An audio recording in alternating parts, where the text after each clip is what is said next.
All right, guys, it's week 9.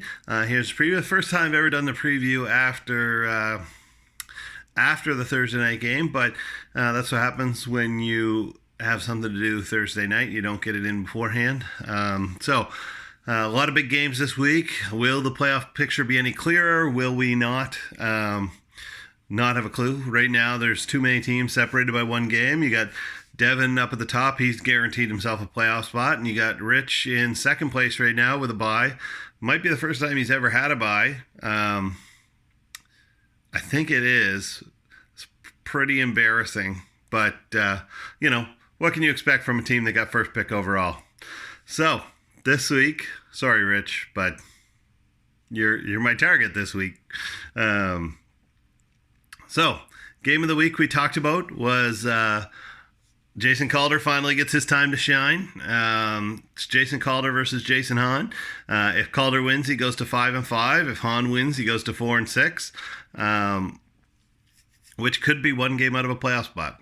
But quarterback in this matchup is pretty interesting because they both have starters that they kind of flip in and out. So Jason Calder's got Matt Stafford and Josh Allen. Stafford's playing Chicago. They're usually a pretty tough defense, but he's been throwing it all over the yard. And Josh Allen and Buffalo are playing Cleveland, so that's a pretty decent matchup. But he hasn't been as good as we all thought he was going to be for fantasy this year. So right now, Calder's got Stafford in as a starter. We'll see. Hahn's got his pick of a litter. Right now he's got Jameis Winston, and why wouldn't you roll with Jameis after his good few games in a row? He's got Jameis Winston against Arizona. He's got Jacoby Brissett against Miami is another good matchup. He looks like he's going to play this week. And he's got Jared Goff against Pittsburgh. So more than likely he's rolling with Winston. So if it's Winston versus Stafford, I'm going to take Winston this week and give Jason the advantage on that. And in terms of overall quarterback stable, he's got a better one than Calder, but anything can happen in one game. Running backs are fun. So Calder's got Aaron Jones, who 2 weeks ago was a super stud and last week was a huge dud. So which Aaron Jones or I guess which Green Bay Packers is going to show up this week? Aaron Jones could be huge. He might not be. The other one in his starting lineup, he's got running out Ty Johnson. Not a great matchup for Ty Johnson. Everybody thought he was going to be the guy in Detroit, but they're not really running the ball. And he got his new acquisition, Devon Singletary, in the lineup. So Singletary's got a good matchup against Cleveland. As long as he keeps Frank Gore on the bench, Singletary should have a pretty good rest of the season. It's okay to collect bills when you're getting the good ones, I guess. In terms of running backs on the bench, he's got Peyton Barber, Mark Walton. Mark's suspended. Barber lost the starting job, so he's a dud. That's pretty much it for him. For Hahn, his team's kind of based around wide receivers, but he's got Gurley going against Pittsburgh. I think we're all waiting for the Rams offense to be what it was going to be or what it was last year. So Gurley's a good start every week. As long as he's healthy, he should be good. But in terms of running backs, I'll give the advantage to Calder because he's got Aaron Jones and Devin Singletary. I'd rather have them than Todd Gurley. The wide receiver matchup is a good one. You got Cooper Kupp, who's been a superstar this year. He's the only one in LA who's really consistent. And you got Devontae Adams on the other side, who Hahn just traded for from some handsome gentleman. Adams said today or yesterday that he still doesn't feel quite like himself. So I don't know if that means he's going to go out and have a monster game and be like, look what I can do when I'm not fully myself or what. But anyway, Cooper Kupp versus Devontae Adams. I would take Cooper Kupp right now. But Adams was a star last year. The other wide receivers in the matchup, we got John Brown out there, another one of the better Bills. He should catch a few passes. He'll be going up against Cleveland. And on Hahn's side, he's got Manny Sanders, who's been amazing since he's been traded to San Francisco, playing much better than what his rankings say. He'd be a good pickup for a playoff team if they were looking to trade for another flex or a wide receiver and give Hahn a draft pick or whatever. If I've known anything, it's that Hahn and I actually traded this year, which usually doesn't happen. So he's either running a fever or he's mailing it in. The other ones in Han's lineup is Christian Kirk against Tampa Bay. Tampa Bay can be thrown on, which upsets me a little bit because I'm playing against Kyler Murray, but Kirk's a good matchup this week, and Mike Williams. So after Thursday night game, Mike Williams put up 60 yards, but Phillip Rivers didn't look good. So I don't want to talk about Han's kicker, but he's got the advantage. Dallas against Minnesota or Detroit against Chicago for kickers. Both kickers are good, but give Meyer the advantage because he can hit from pretty much anywhere. D-line is advantage Calder. I love Cam Jordan. He's a great player. And I don't really know what to expect with Dante Fowler. I don't know. He's been having a decent season.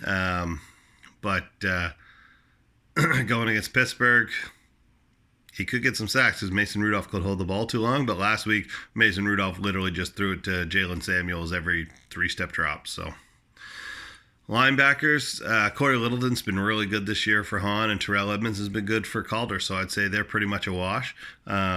It'll be who has the better day at the time. Pittsburgh's probably going to feature the running back a little more, but Buffalo's going against Cleveland. They feature Nick Chubb. So, like I said, turnover could be the difference there. If one of them gets a turnover, they could win the matchup. And DB's got to be advantage Calder. Budda Baker had 15 tackles last week or something like that, so he had a big day. And then Hahn just picked up Wilson from the Detroit Lions. He's been good so far this year, so we'll see, but I give the advantage there to Calder. So if you're looking at anyone on the bench who might come in, Han's got Kalen Ballage. He's got the Kansas City running backs. So what do you do there? Do you put in LaShawn McCoy? Do you put in Damian Williams? Or do you sit them on your bench until they figure it out? So that's a good question, but that is a good option for Hahn to put Damian in if he needs it.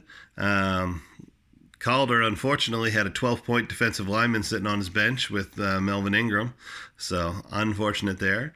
But in terms of bench players, he's got some slot receivers. So he's got Jamison Crowder against the Giants and Beasley against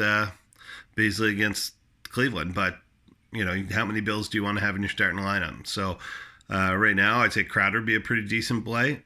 Sam Darnold seems to be comfortable throwing him. So right now, Calder is the favorite for NFL.com.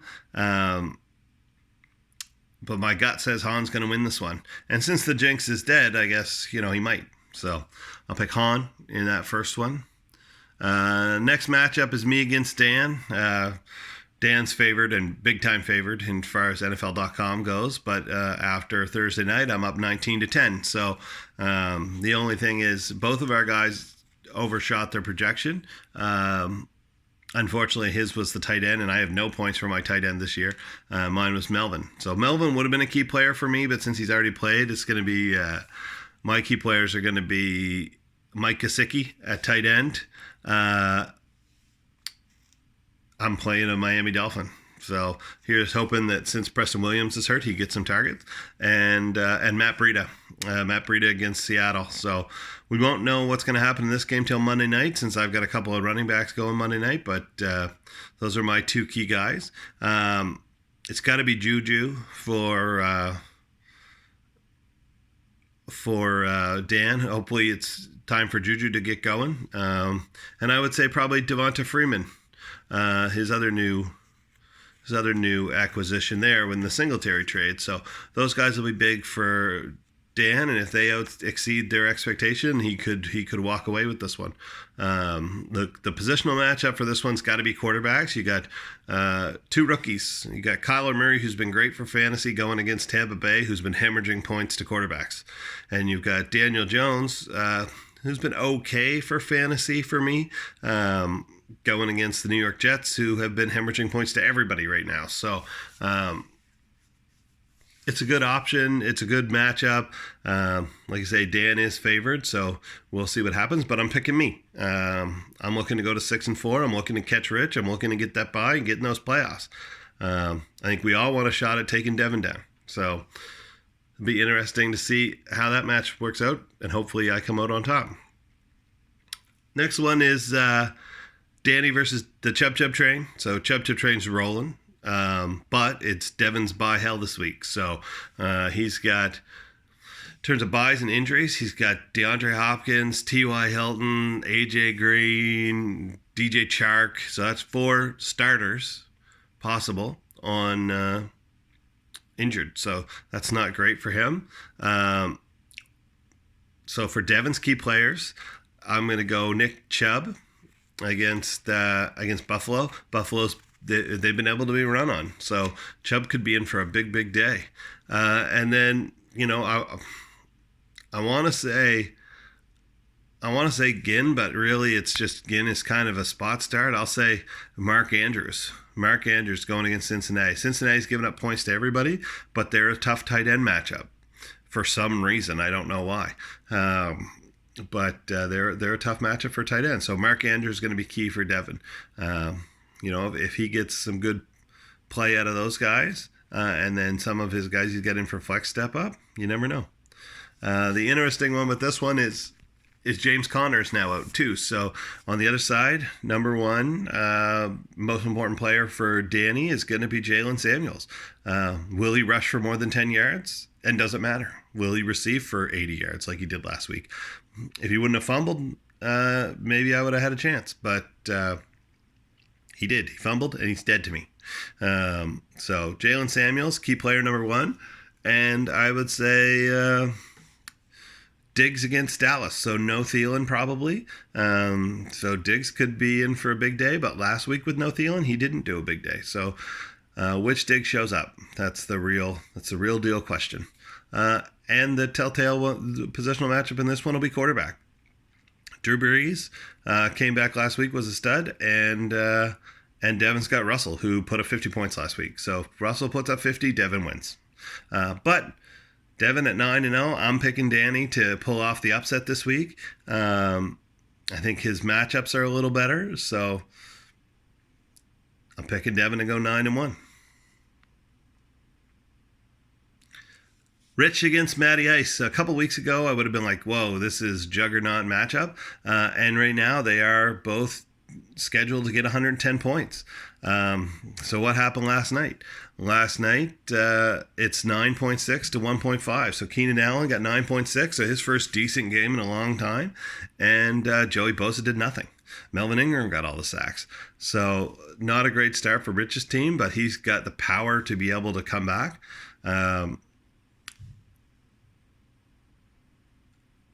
Key players in this matchup for Rich are Melvin Ingram or Mark Ingram against Cincy. So I said Cincy's a tough tight end matchup. Baltimore plays a lot of tight ends. They might run all day long.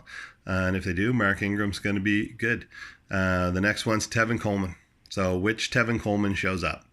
35-point Tevin Coleman or 3.5-point Tevin Coleman? That'll be the telltale sign of Rich's team.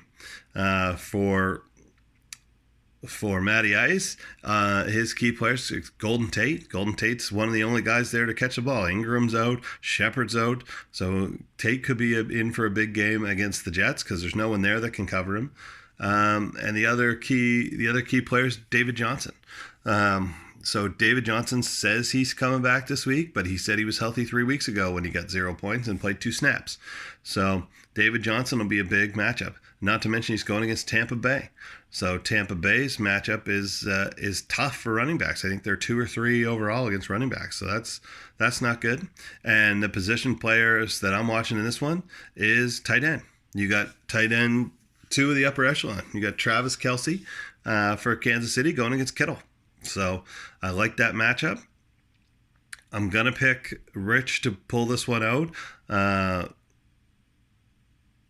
on the strength of guys like Dalvin Cook, who have been a stud all year. But got to pick Rich to win this one, although right now it looks like Matty Ice is favored. But Rich has been good this year, and he's trying to get that first time ever bye. So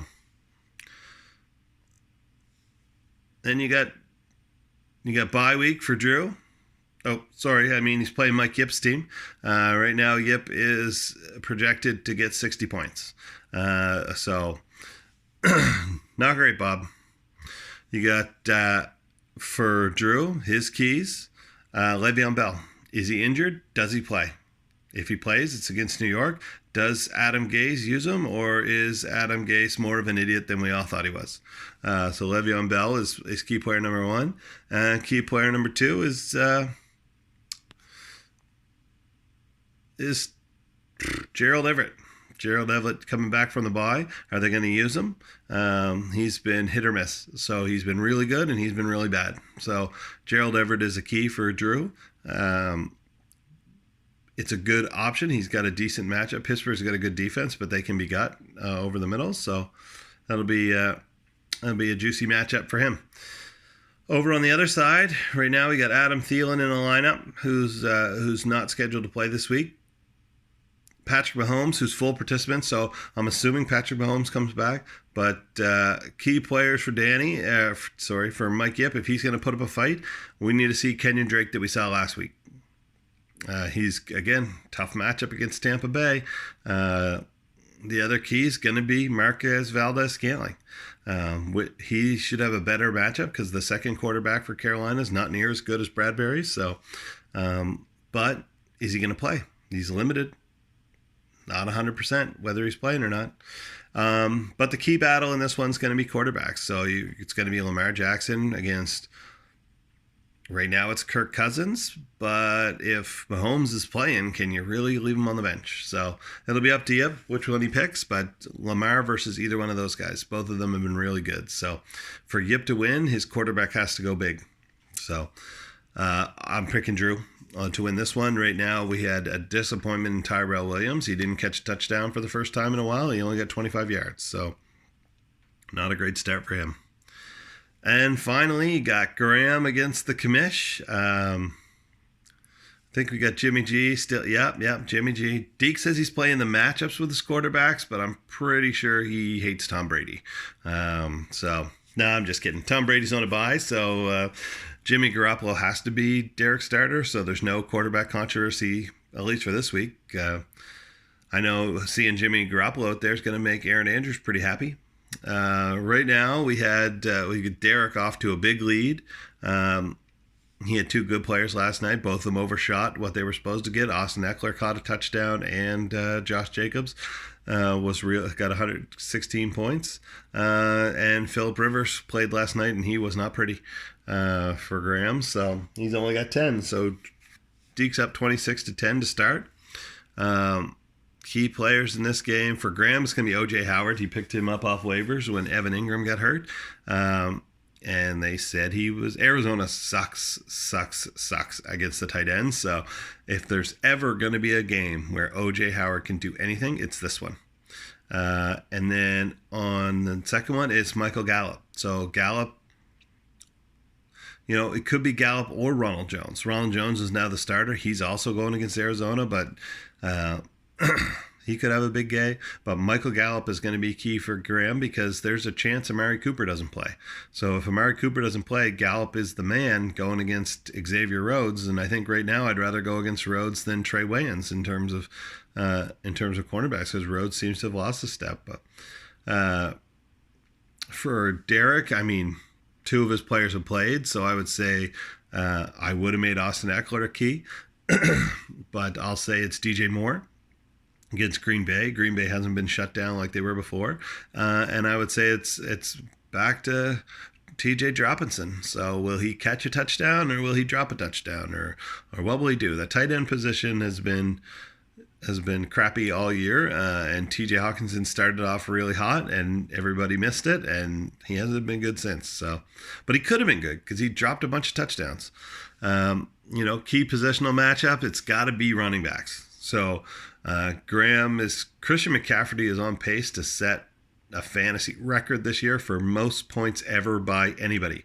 And that includes Peyton Manning and Tom Brady and Patrick Mahomes in their 50 touchdown years. So we'll see what happens, but he's in line to do that. And Saquon Barkley going against the Jets, talk about a matchup you'd want to have. Saquon's amazing. The Jets are terrible. So Saquon could feast this week. So if Saquon can cut off Christian McCaffrey or outproduce him, then I'll pick Deke to win this matchup. So that's what I'm going with. It's a little easier to make your picks, so it's kind of, cheap, but I didn't have time to do it before now. So I'm picking Deke to win this matchup on top of Saquon Barkley cutting off Christian McCaffrey. So there you have it. So in terms of the games, I'm picking Jason Hahn to beat Calder. I'm picking myself to beat Dan. I'm picking Dan Wynod, not Dan Evans. No, Dan Evans, no. I'm picking Danny Wynod to upset Devon. I'm picking Rich to win his matchup. And I'm picking Drew over Mike Yip. And I'm picking Derek over Graham. So this week I would say is pretty important in terms of playoff matchups. So we'll see if it gets more chunky or less chunky. But that's all for this week. I kept it a little bit shorter this week, which is what I'm trying to do. I'm trying to get them in under 20, but I'm just over. So just remember, if women don't find you handsome, there's always fantasy.